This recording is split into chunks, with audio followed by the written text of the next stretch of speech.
ওই আর তো ধুইতে পারি না, মুখও ধুইতে পারি না, কোনো কিছুই করতে পারি না। এই নামে প্রবাস, এই যে খানা। এই রাত জামো এই ডাল, মটর ডাল। কে খায় ডাল? কষ্টে আছেন ভাই না? ও ভাই, কষ্ট মানে বহুত কষ্টে আছে ভাই। যদি আল্লাহ মাহবুদ যদি চায়। সকাল কটা বাজে আইছিলেন ভাই?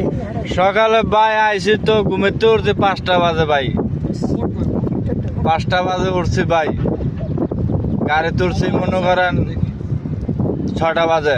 লাস্ট টাইম কয় ঘন্টা ভাই? লাস্ট টাইম এখন তো যাবো মনে করেন 10টা বাজে, রাত্রে 10টা বাজে যাবো। গাড়ি তুলবো যাইতে যাইতে 11টা বাজবো ভাই। তারপরে ভাই গোসল করবো, তারপরে ভাই একটু ঘুমামো, এরপর আবার সকালে 5টা বাজে উঠতে হবো ভাই। এর নাম প্রবাস। এর নাম প্রবাস। আয়েন গেড়া গেড়া আইবেন বিদেশ, পড়েন।